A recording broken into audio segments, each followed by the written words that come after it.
Lo primero que quería preguntarte es un poco que nos cuentes cómo fue el origen del proyecto, de dónde surge la idea, cómo empezaste a trabajarla. Surge de una historia real que le sucedió a mi padre hace unos 8 o 9 años. Bueno, me imagino que casi todos habéis visto la película. Por hacerle un favor a una amiga suya, aceptó alojar a un búlgaro en su casa por un par de días y la cosa se fue alargando y empezaron a pasar una serie de cosas. Yo me atreví a escribir esta historia porque nunca conocía a este búlgaro. Entonces, esos hechos me hacían mucha gracia, sobre todo que este hombre inmigrante se buscara la vida jugando en el club de bridge, donde las señoras le pagaban un poquito por jugar con ellas para así subir en el ranking. Y eso a mí me tenía bastante fascinada y pensé en escribir la historia. Nunca la sentí como estoy contando mi vida o contando las cosas que me rodean, sino unos hechos que me hacían gracia, transformarlos en una historia. Era un poco la base. Hay una cosa que me parece curiosa de cómo viviste tú la historia real, que es que aparentemente no llegaste a conocer a esta persona, sino que siempre tu vivencia de la historia fue diferida por lo que te contaba tu padre, ¿no? Y me gusta cómo eso está trasladado después en la película, en la que hay muchas escenas en las que los personajes hablan de ese incidente, de ese acontecimiento, y de alguna forma el hecho de relatarlo y contárselo entre ellos, de alguna forma empieza a trastocar sus vidas y a cuestionarlos de alguna manera, ¿no? Sí, una clave del guión, de esta historia, es que la mayoría de las cosas que pasan es que se las van contando unos a otros. O sea, estaba ya en la base del guión. Aparte de lo que sucede, porque Basil siempre ha sido este personaje, es el personaje principal alrededor del que gira todo, pero no es el que da el punto de vista a la historia. Entonces todo les sucede a los personajes que están alrededor de él. Él sigue siendo un misterio al final de la película. Entonces, para mostrar esto, yo quería un poco, sí, pues hacerlo de varias maneras. Una de ellas es que todos se fueran contando las cosas unos a otros. Cuéntanos un poco qué ventajas y qué desventajas has encontrado al trabajar partiendo de una historia real. Bueno, ventajas es que siempre tienes el material de la realidad al que puedes recurrir cuando quieras. Que no te gusta, pues cambias cosas y te inventas unas nuevas, pero por lo menos tienes ese material base. Que al final uno se da cuenta que es muy rico porque las personas a las que le han ocurrido estas cosas o en las que se basan las historias tienen muchísimos matices, son muy reales y es muy fácil, o sea, es más fácil de esa manera alejarse de estereotipos o que te salgan personajes muy en una sola dirección. Entonces, yo creo que los personajes de esta película justo pues tienen un poco eso, ¿no? Personajes muy humanos con los que te puedes identificar, que tienen cosas, bueno, buenas y malas, como todo el mundo, pero que no son estereotipos, básicamente. Vale, el guión participó en algunos talleres y laboratorios de desarrollo y me gustaría que nos contaras un poco cómo fue tu experiencia en ellos y qué es lo que cada uno te aportó. Participó fundamentalmente, los dos así más grandes, en dos, que uno fue en la Berlinale Talents Script Station, que allí, la suerte fue ser seleccionados porque eso ya es un sello que se mira con muy buenos ojos cuando presentas el dossier por ahí a las ayudas y demás. Y estuvo bastante bien, fueron 5 o 6 días o algo así Éramos un grupo de 10 guionistas de varios países del mundo y teníamos sesiones conjuntas con varios tutores y luego teníamos sesiones individualizadas como tutorías pues con la tutora que te tocaba. Y estuvo muy bien, fue un buen empujón. Es verdad que al final te lo tienes que trabajar tú. Lo bueno de estos laboratorios es tener un frontón con quien contrastar ideas, que te den opiniones, pero y básicamente que te obliguen a trabajar y avanzar, ¿no? No te solucionan las cosas, pero sí que te empujan. Y el otro laboratorio en el que estuvo Basil fue el de la Fundación SGAE, que este año la directora era Isabel Coixet. En este laboratorio se presentaba un tratamiento y a lo largo de los 5 o 6 meses que duraba, pues ya terminamos el guión. Con Isabel tuve 3 o 4 entrevistas. Y para mí lo más importante fue esa obligación de, al tener cita con ella, tener que ir avanzando y al cabo de esos meses tener un guión terminado. Más que... yo no recuerdo que me guiara mucho y que cambiara grandes líneas del guión para nada, pero sí que el hecho de hacer preguntas y de comentar con ella todo, pues te hace pensar en todo lo que has escrito que tenga una justificación, que tenga un porqué y que tenga una razón de estar en el guión.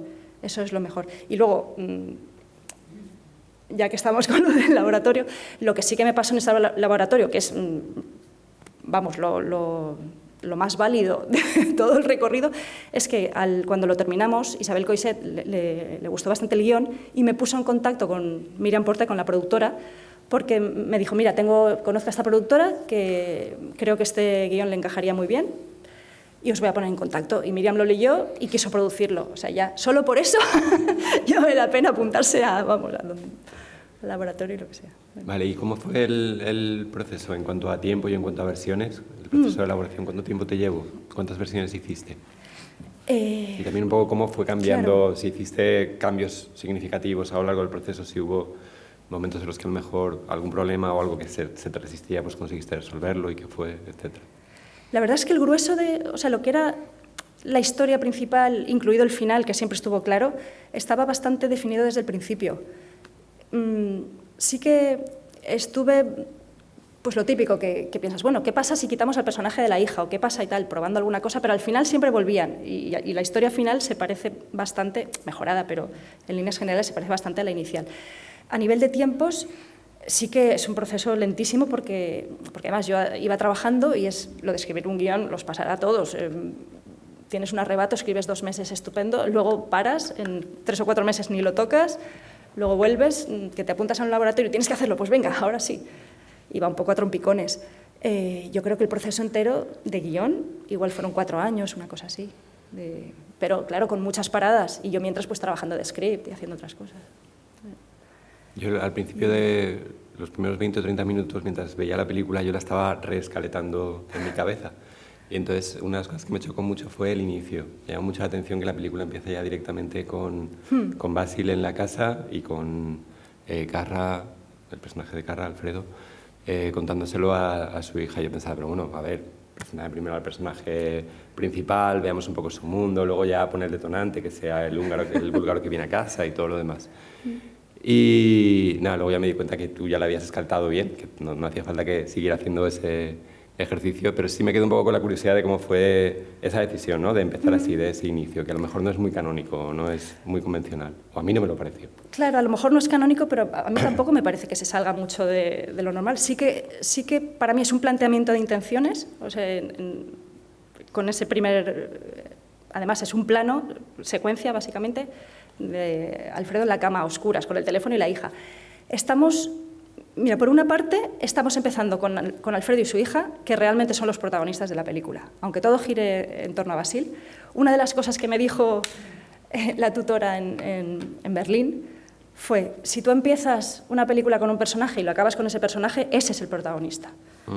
Y yo me quedé así diciendo, bueno, a lo mejor no siempre, pero al final, reescribiendo y tal, pues empecé con Alfredo y su hija y acabé con Alfredo y su hija. Y es verdad que aunque el personaje principal sea el búlgaro, a los que les pasan las cosas es a ellos.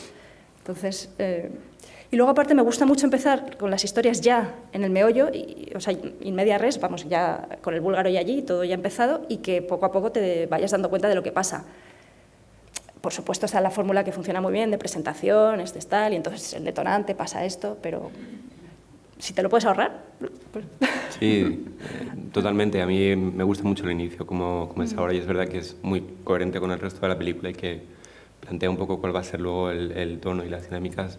Y creo que plantea también una cosa chula, que es que va a ser una historia en la que va a haber elipsis, en la que a veces habrá cosas que se nos enseñarán, habrá cosas que a lo mejor nos parecería que deberíamos ver o que esperaríamos ver y no las vemos, y otras, en cambio, que se cuentan pues, probablemente o lo que sea. Y esa decisión de lidir desde el principio el inicio de la historia a mí me parece que está guay y que encaja con la apuesta que va a haber después por las elipsis. Sí, y además o sea, hay un montón de elipsis ya desde el principio del guión, pero además en montaje añadimos alguna más, porque hay 2 o 3 secuencias que están rodadas de momentos que uno espera ver y que fue en montaje donde decidimos quitarlas. Por ejemplo, cuando Alfredo echa a Basil de casa, lo llegamos a rodar. Están despidiéndose en la puerta y aquel muy amable, pues muchas gracias por haberme dejado vivir aquí. Pero al final el montaje pues desapareció, o sea, porque me pareció que tenía más fuerza que en el momento que a Basil lo echan de la casa y del club de bridge ya no lo volviéramos a ver. Y que siguiéramos con este juego de que todos se lo cuentan entre ellos. Pero papá, ¿qué has hecho? ¿Cómo que se ha ido? No, que lo han echado, no sé qué tal. Y quedarnos con los que dan el punto de vista de la película, ¿no? Y Basil desaparece. Pues eso era justo otra de las cosas que te quería preguntar, el hecho de que hay algunas escenas que uno pensaría que emocionalmente son climáticas o que en una estructura más convencional pues necesariamente habrías pasado por ellas y que en cambio en este caso están omitidas, ¿no? Aparte de la que has citado, a mí se me ocurría también el ejemplo de hay un momento en el que la hija le cuenta a otro de los personajes que su padre le ha dicho que había tenido una relación con la irlandesa, ¿no? Lo que en cierto modo es un grado de apertura, una confianza entre los personajes que eran muy distantes y su padre por fin le ha revelado esto, ¿no? Ha tenido este momento de intimidad y de confianza. Y en mi escaleta mental esa escena tenía que estar sí o sí, por el amor de Dios. Y no, tenía que estar el momento en el que se lo cuenta. Alfredo le cuenta a su hija, el momento en el que Alfredo por fin se abre emocionalmente a su hija, después de un proceso en el que hemos visto muchas escenas en las que la relación entre ellos es muy, muy distante y muy, muy respetuosa y muy cortés, pero que no hay una comunicación personal real, aparentemente, o al menos así lo entiendo yo. Y la escena en la que esa dinámica cambian, tú decides elidirla también. Sí. ¿Por qué? ¿Por qué eso? Pues, no sé, creo que forma parte un poco todo el lenguaje de la película, de esto que hablábamos antes. Si hay ciertas cosas que vemos y ciertas cosas que se cuentan, y las cosas que se cuentan pues no las vemos, para no doblar, o sea, para no duplicar. Y no sé, también creo que si viéramos... O sea, yo creo que también para dar fuerza al personaje de la hija tienen que pasar este tipo de cosas. O sea, yo el personaje de la hija, a la trama en sí del búlgaro, no aporta gran cosa, pero es donde está realmente la mirada que yo quiero que el espectador tenga hacia la película. Es decir, esa fascinación que tiene alguien que no conoce nunca al búlgaro, pero que se empeña en ir al consulado a buscar cosas, en mirar un documental, en buscar información en Internet, y se crea ya ese mundo que, de hecho, el búlgaro que describe la película está un poquito idealizado, que es un poco el punto de vista de ella. Es alguien que no conoce, que ya se imagina que es un tipo estupendo y que además le está haciendo a su padre un bien. Entonces, para marcar eso, yo creo que funcionaba bien que haya cosas que ella que le cuenta a la compañera, entonces es donde vemos ahí su fascinación, más que simplemente que ocurran. O sea, A mí me parece que tiene que ver también con una cierta voluntad de renunciar a mostrar los momentos emocionales más intensos o más climáticos. Sí, la verdad es que sí. Esto fue medio inconsciente, medio consciente, pero es verdad que sí, que también tiendo a evitarlos, es cierto. Uy, madre. ¿Por qué? Bueno, quiero que quede claro que no lo estoy cuestionando ni nada. A mí me parece que forma parte de un planteamiento estético general de la película que es muy efectivo, que a mí personalmente me gusta mucho y lo que me hace es cuestionarme por qué frecuentemente se cuentan las cosas de otra manera y me resulta refrescante encontrar otra forma de narrar que sea diferente y es muy efectiva y emocionante dentro del contexto de la película. Pero que me parece curioso también eso, que donde frecuentemente cuando planteas una historia o estructuras o escaletas lo que estás buscando es llegar a los momentos de máxima emoción y mostrarlos, tú renunciando a mostrarlos consigues también una vía que estéticamente es muy chula, es muy interesante. Me alegro de que te lo parezca. Sí, no, pero sí que es verdad, es vale, así. Pues, ¿y fue algo consciente o fue algo que fue surgiendo? Sí, a ver, hay cosas que vas escribiendo de manera inconsciente, o sea, que dejas fuera de manera inconsciente, pero luego te das cuenta que sí, que la cosa va por ahí. Y entonces ya lo haces con mucha más conciencia. Y sí, yo creo que la historia puede funcionar bien sin mostrar eso. Y que llegue al espectador igual que le llega a algunos de los personajes, contado.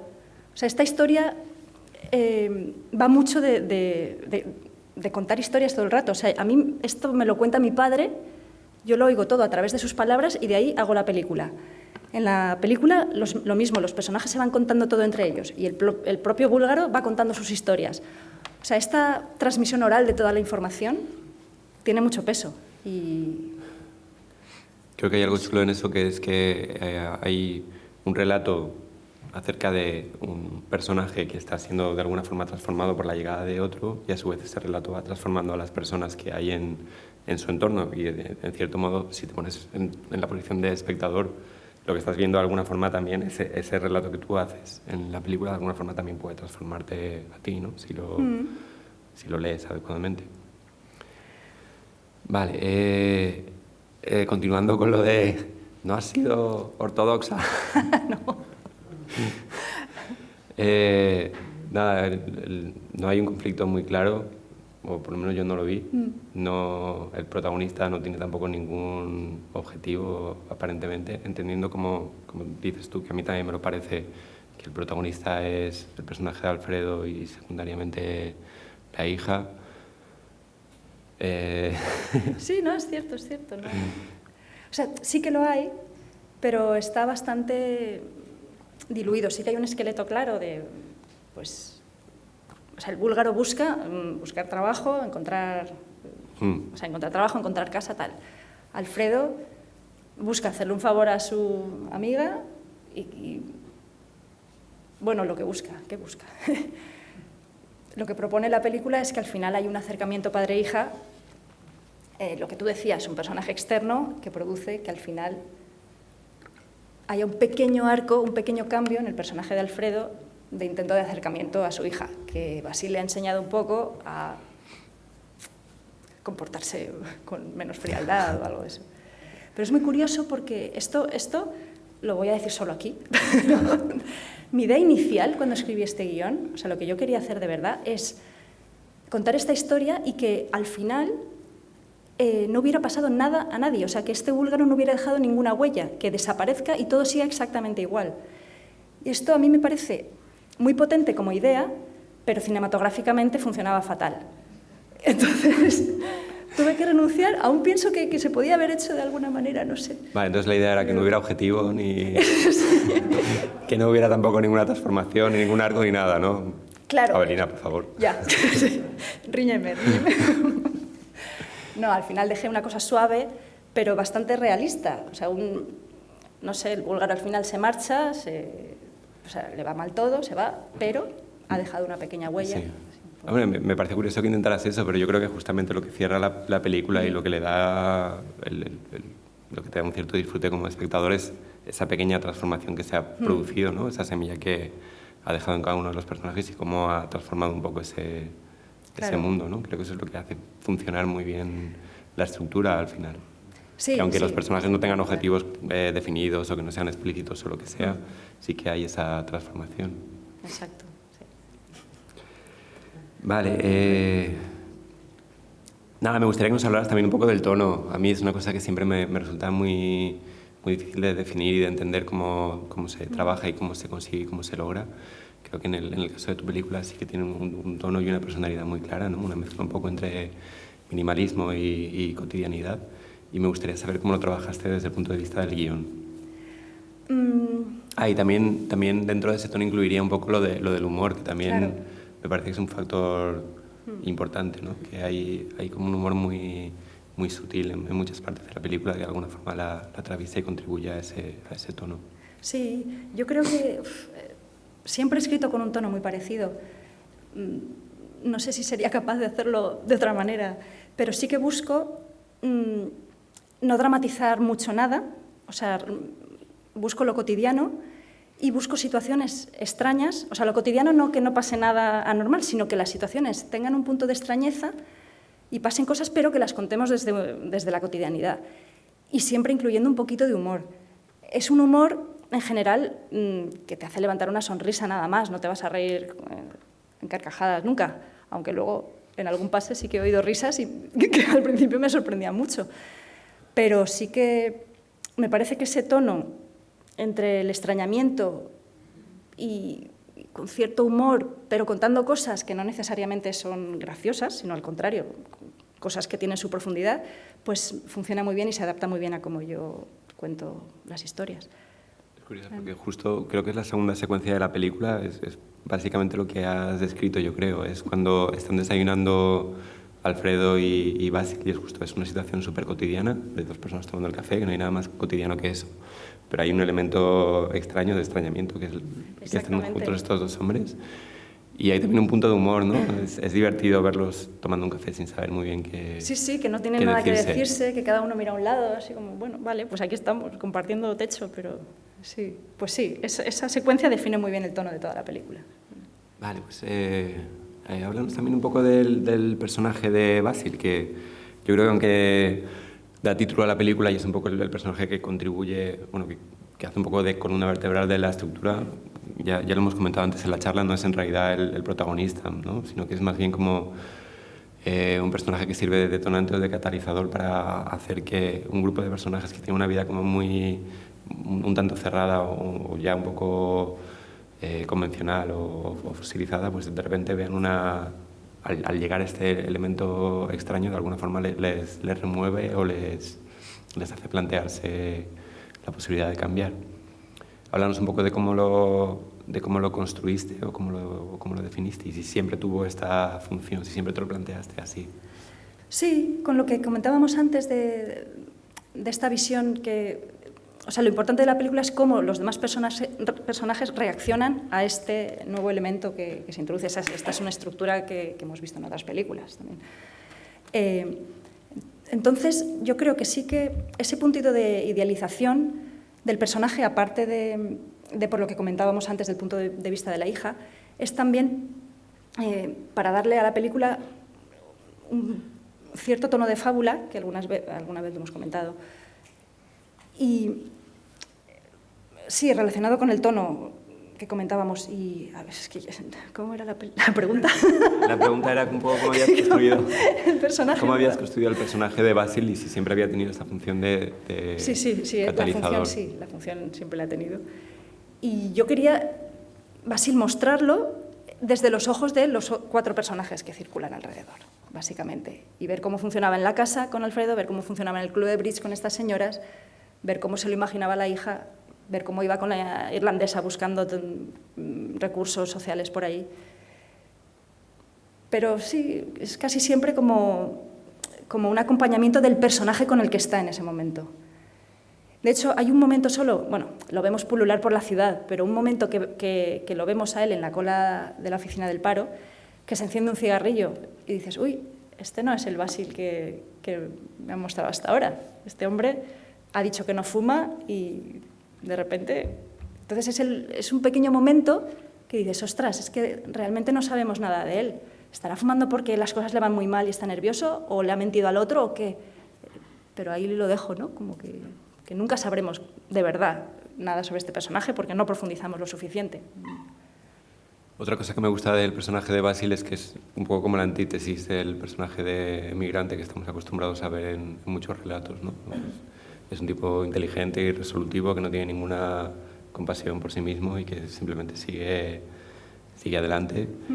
Y está contado de una forma que tampoco es habitual, ¿no? No hay ningún victimismo ni nada, sino que tiene como un tono poético, incluso de fábula, sí, como decías antes. Sí, exactamente. Esto tiene que ver... bueno, yo quería huir de lo que es el retrato típico de cine social, de inmigración, tal, y contar una historia de un tipo de fuera que le pasan estas cosas. Y creo que enriquece mucho tener una mirada así distinta, ¿no?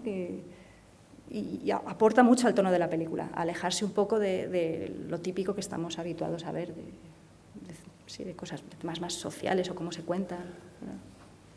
Y también me gustaría que nos contaras un poco un tema que creo que aparece en tu película y que es esta idea del extrañamiento, ¿no? De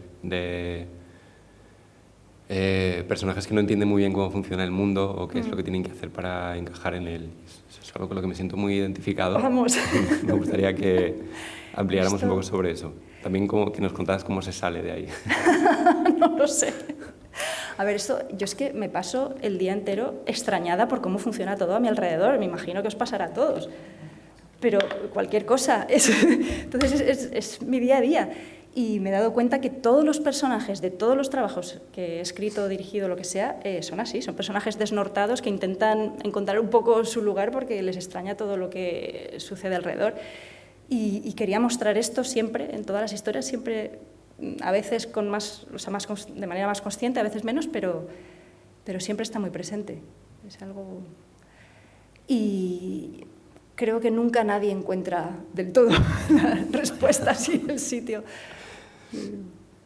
Es verdad, y además siempre hablo de personajes desnortados, que van solos por allí, sí. Es que es muy extraño todo, ¿no? Es como... A mí me lo parece también. Sí, Estoy bien. contigo en esto.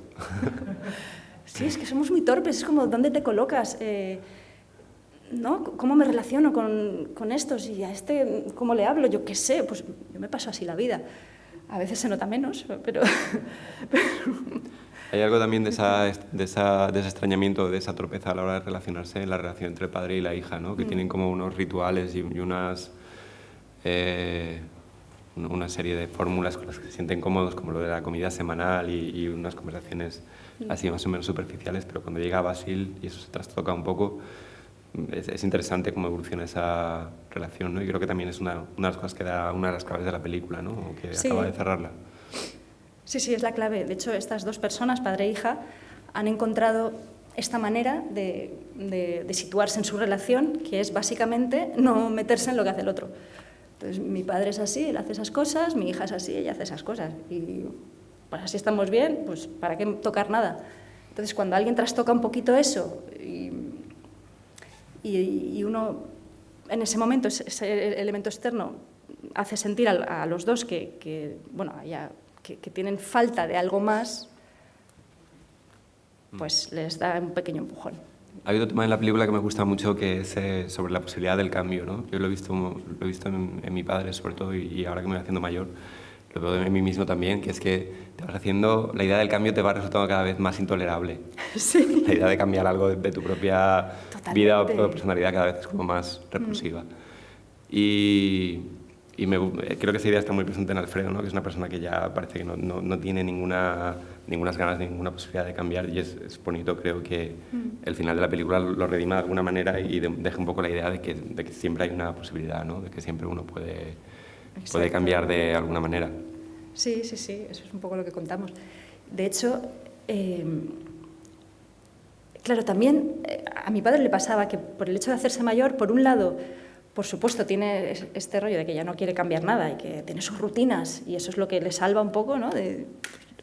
Pero por otro lado, ya el hecho de estar de vuelta de tantas cosas y ser mayor, pues le hace ya no inhibirse y contar cualquier cosa. O sea, quiero decir, cosas que hace 15 años jamás me habría contado, de repente se pone a contarlas porque ya, ¿qué más da, no? Ya no le importa. Y entonces, esa mezcla de las dos cosas me parece interesante también. Cuéntanos cómo trabajaste el punto de vista.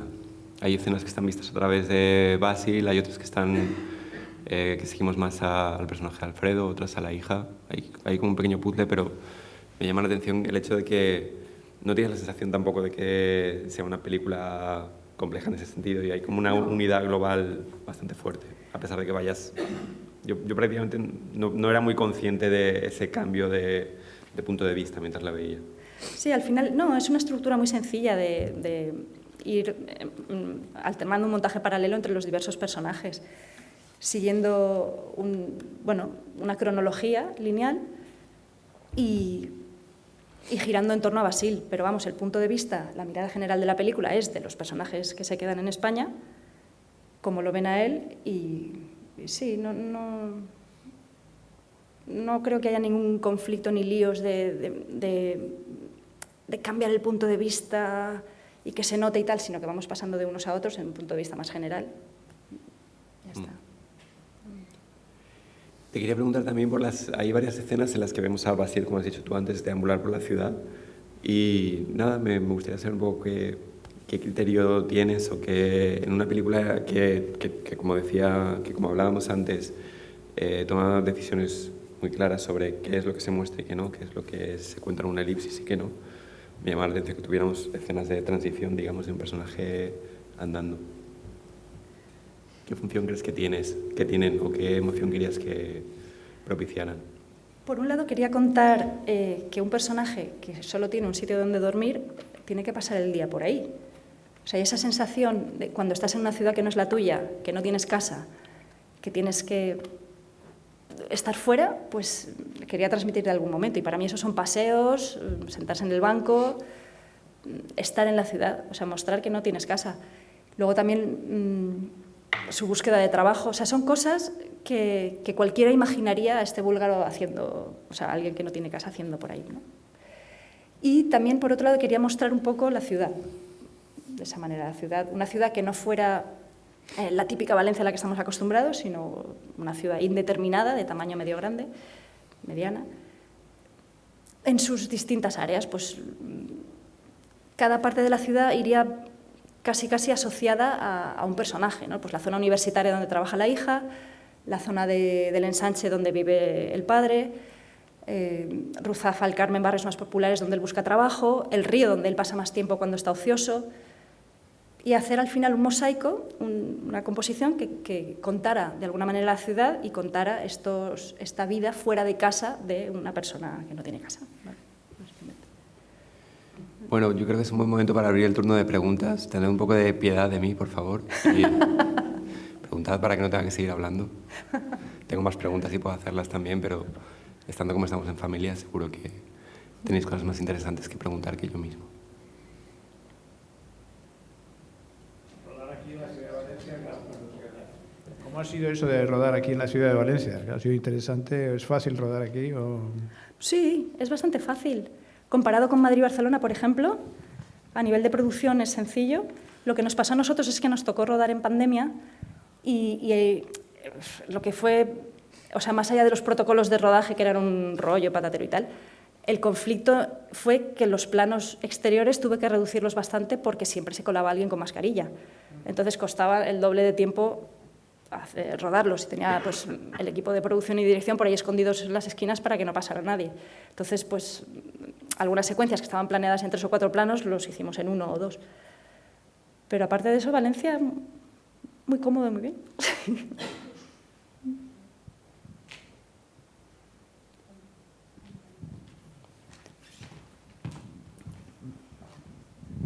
Primero, enhorabuena, que me gustó mucho la película, como te dije.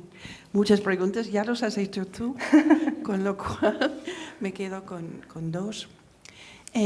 Las escenas, o dices secuencias aquí, ¿no? Me parecían muy destiladas. Quiere decir, no, lo suficientemente elaborados como para que el espectador sabía o tenía la información necesaria. O sea, no me quiero decir que quedaban pobres, pero destiladas. Entonces, ¿cómo conseguiste? ¿Escribías una secuencia más larga y luego ibas quitando cosas o te salieron así? La mayoría desde el principio ya eran así. Yo soy muy parca a la hora de contar.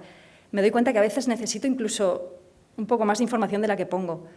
No me gusta nunca sobreinformar y que sobren cosas, y suelo ser muy escueta y dar la información justa. Es cierto que luego, claro, conforme escribes el guión las cosas se van destilando, pero a mí me pasaba a veces al revés, que tenía que añadir alguna cosita. Vale, era curiosidad, sí. Porque digo, wow, uy, se ha cortado ahí, vamos, se podría haber ido más, pero era eficaz, no, o sea, es un cumplido lo que hago. Y la otra cosa era que me encantó el final, porque sutilmente, con una palabra, clarinete, tocaba clarinete, se veía este pequeño arco, esta pequeña transformación, que la hija pedía al padre que tuvo un poco más de compromiso emocional con las personas, que tomaba más interés, porque cada vez que la hija, o tú, le preguntabas algo, Vasily, no sé, pero papá, no te importa. Y luego pues vemos que él empieza a tomar interés con los escritos de su propia hija y al final, de alguna manera, ha averiguado algo del personaje. Y con esta sola palabra, clarinete, tocaba clarinete, creo que era muy bonito al final. Y muy sutil. Ese era el objetivo, qué bien.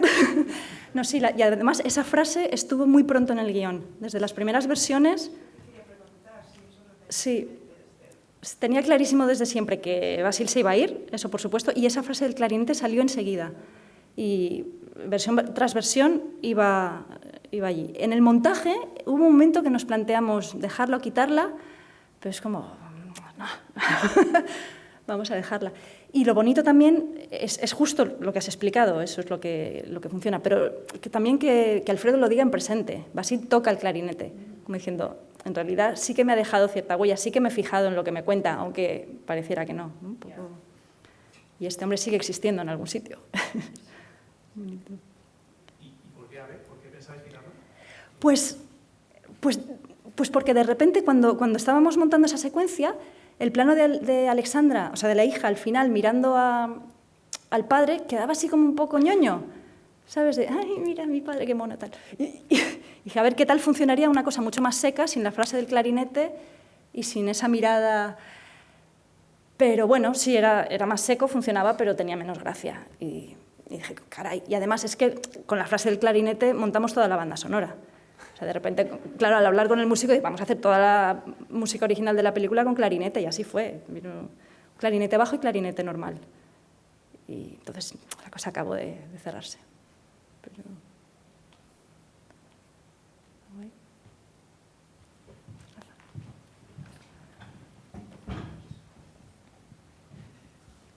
Bueno, enhorabuena por la charla. Está siendo muy, muy interesante. Y iba pensando, a la vez que iba escuchando las preguntas y tus respuestas, sobre la idea de estas elipsis que realmente sí hacen la película muy destilada, como decías ahora, y muy elegante a la vez, ¿no? Si huyes de todos esos momentos que serían más, vamos a decir, melodramáticos, pero es muy efectivo y además pensando en las cosas que se cuentan, supongo que ganas la posibilidad de la subjetividad que buscas a la hora de contar, ¿no? No lo muestras, no pones la cámara, no miramos nosotros, sino que atendemos a cómo lo relatan los demás. Y me llama la atención que es una película muy filtrada por las historias que se cuentan, también en ese plano final en el que vemos cómo Basil desaparece, ¿no? Con la carta que escribe a la hija, que hay como un desdoblamiento padre-hija en ambos casos, como un espejo, y que le da el tono de fábula también, ¿no? Y en ese sentido, te quería preguntar si también de origen tú tenías en mente una película tan filtrada por los relatos, o es algo que vas encontrando en el camino en la medida en que quieres ir contando esta historia como la has contado. Las dos cosas.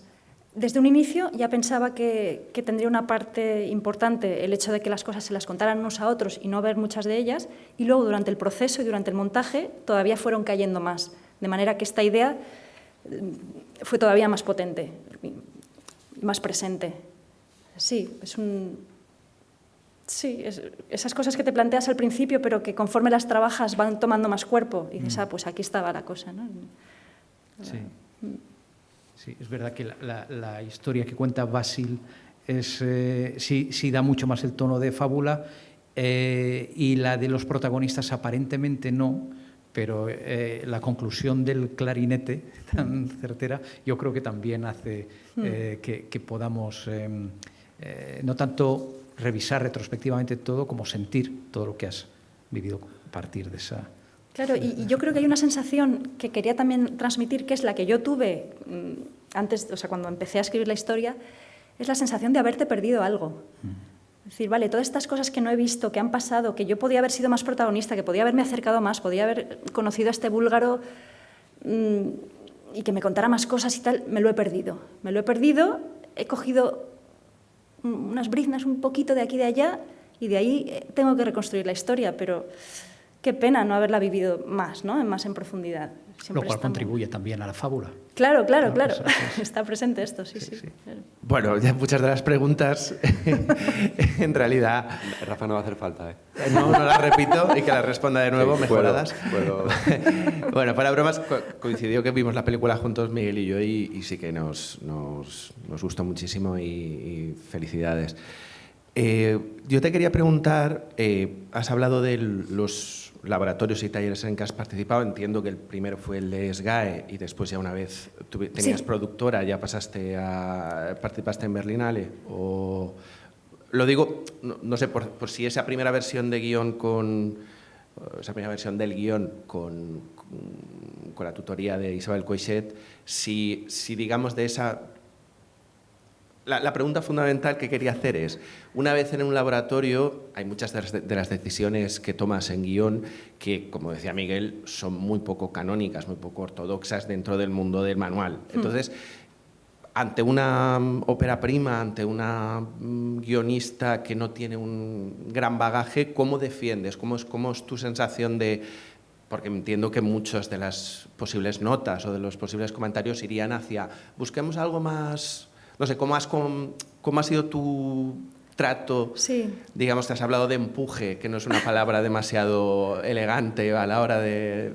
No, me refiero elegante de cómo te has relacionado con esos tutores, con esas personas que igual te han querido meter dentro de una casilla Claro. y tú sabías que esa casilla no era para ti.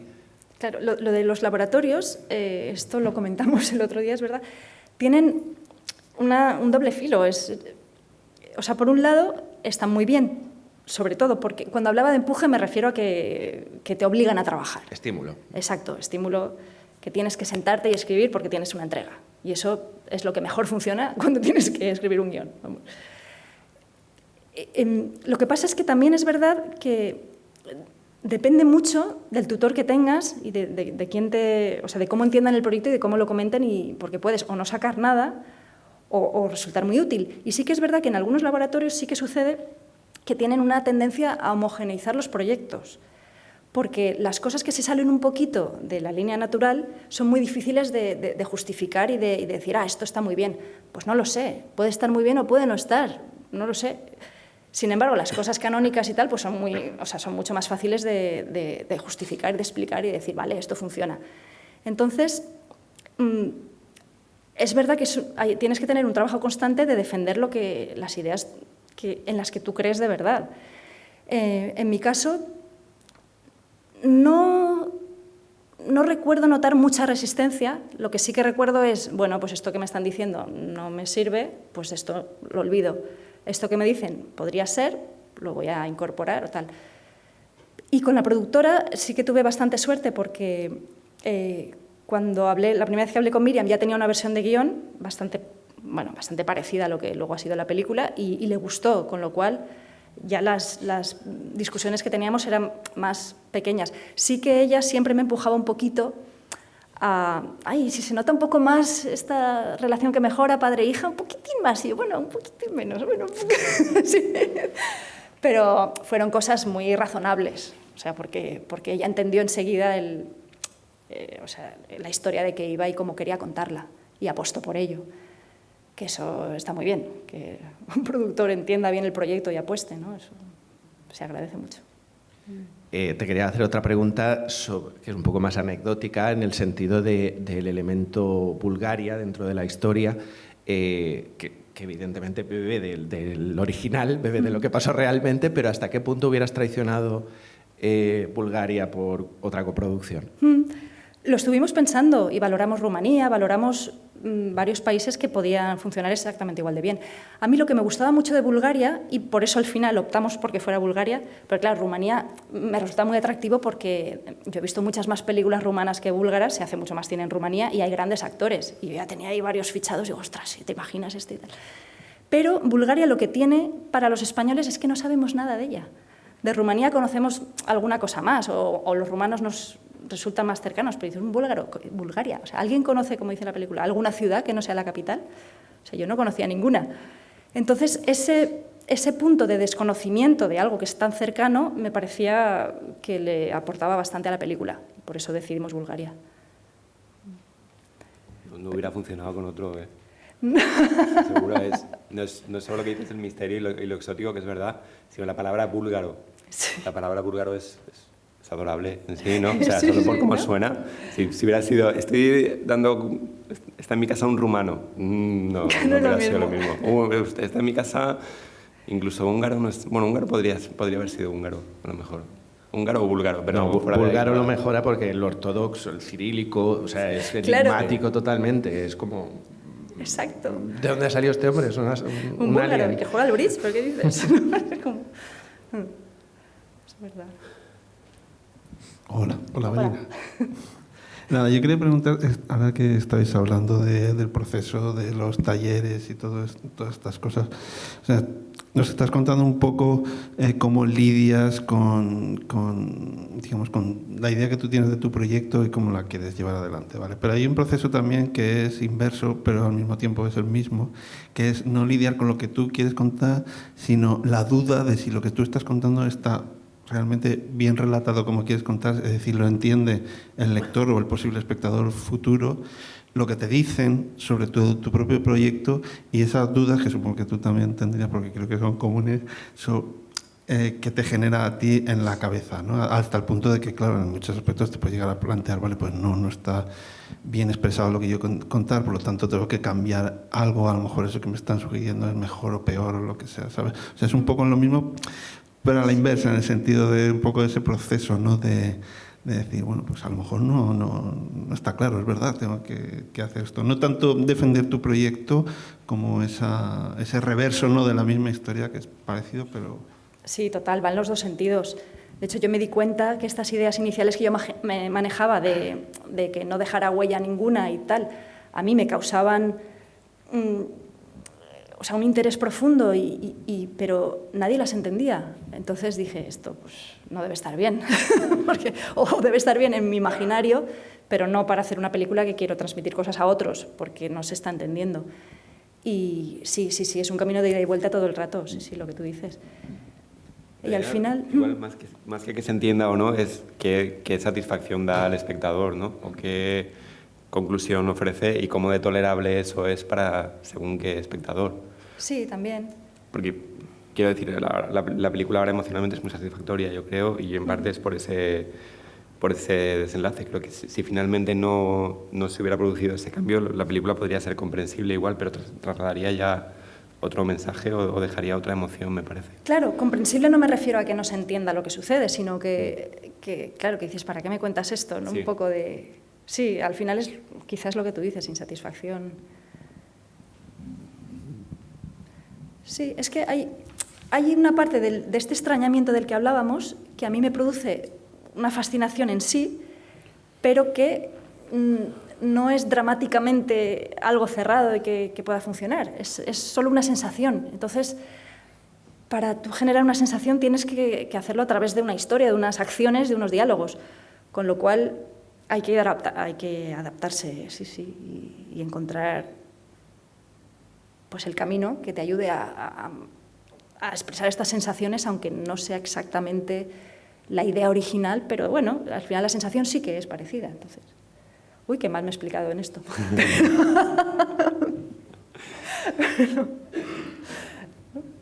Sí, bueno, yo creo que sí que ha quedado claro.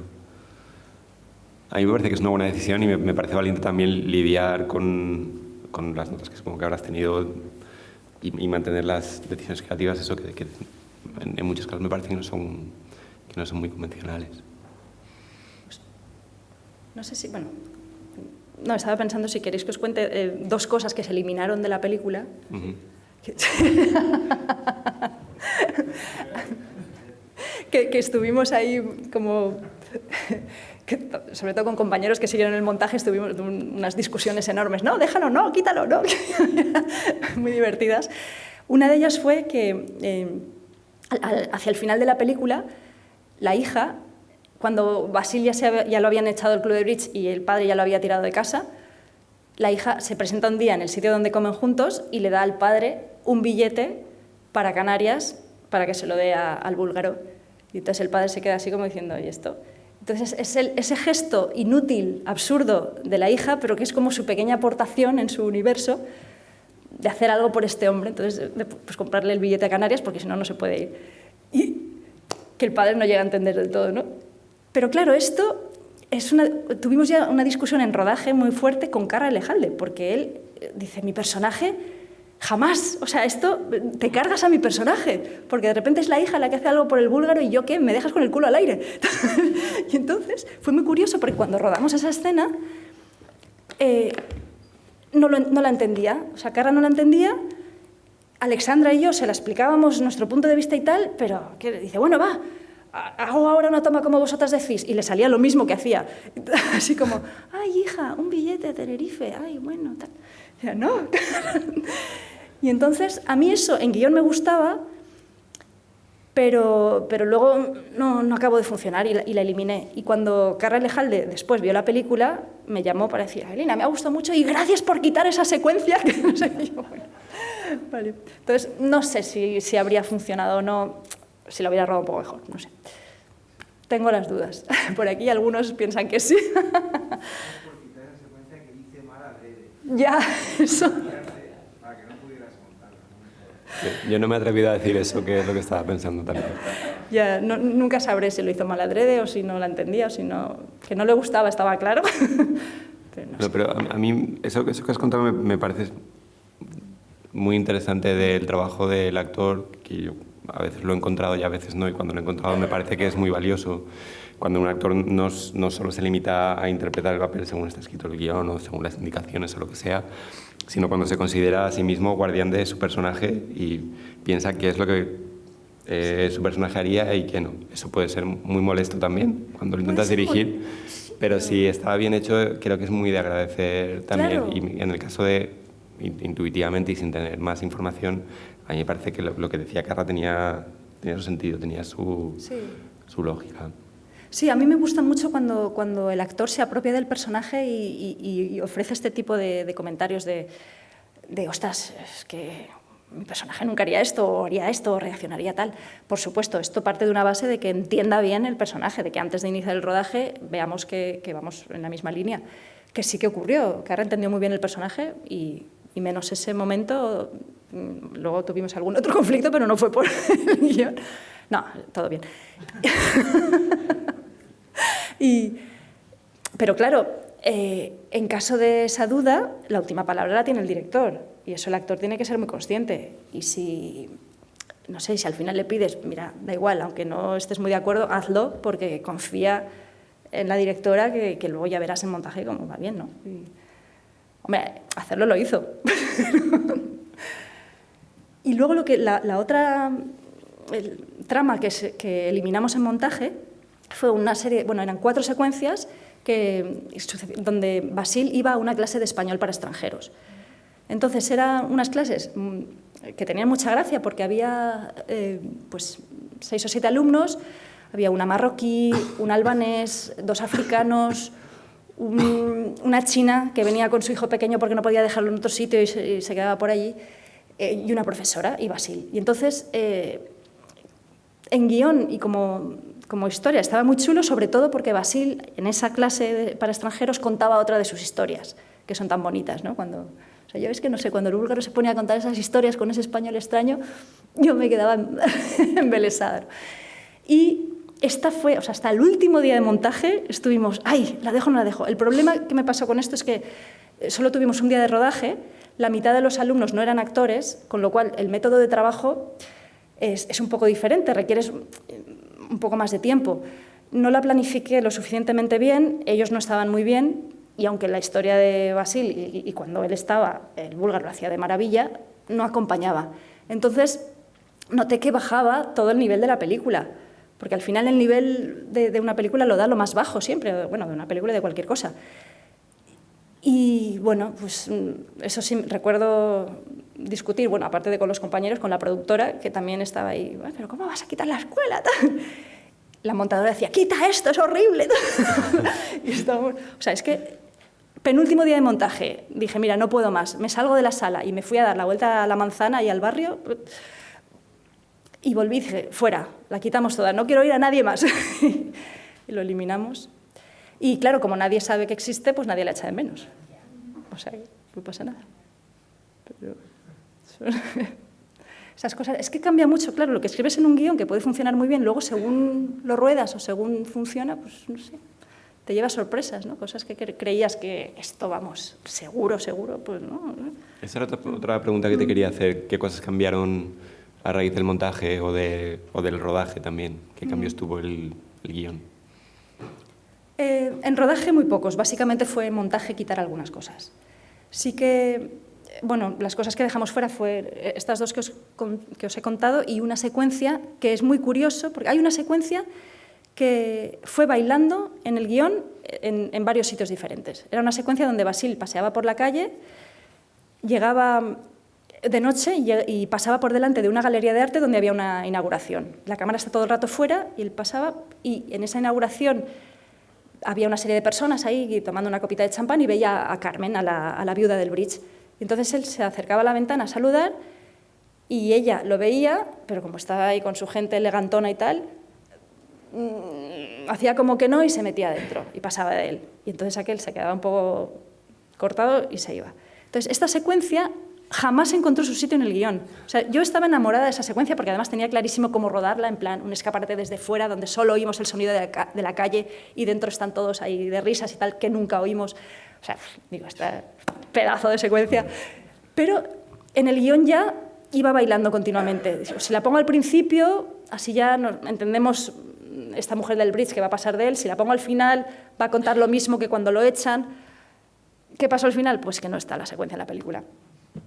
Porque repetía un poco de la información y encima un dolor, porque salía toda mi familia. La inauguración, pues dijo, mi madre que pinta, dijo, bueno, mamá, tráete unos cuadros y eres tú la artista y brindas con Susi Sánchez. Y ya, todos contentos, ahí mi tío, tal. Y luego, no, que mira, os tengo que contar, ¿no? Que la secuencia está al final, ¿no? Pero bueno. Todo bien, se la regalaré en los extras. Pero igual no está esa porque está esta otra en la que Carmen le dice que, hombre, que a ver si puede cambiar el curro porque le viene mal para jugar al bridge con él, que no vaya el viernes. Igual es esa secuencia que expulsa a la otra, porque si cuentas esa ya no tienes nada más que explicar. Claro, lo otro era apuntalar algo que ya lo grave, lo fuerte es esta, ¿no? Sí, esa o incluso cuando lo expulsan del bridge, que Carmen baja la mirada. Exacto, es una cosa que al final estamos repitiendo en la información. Ya sabemos lo que pasa en el bridge, ya sabemos cómo piensa esta mujer. Entonces, se eliminó por eso. Exactamente.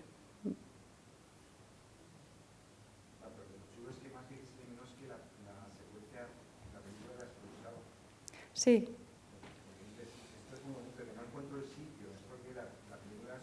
Totalmente. Pero una cabezota dice, no, yo la voy a rodar por si acaso porque ya le encontraré el sitio. Pues no, es lo que tú dices, la propia película la expulsaba, sí.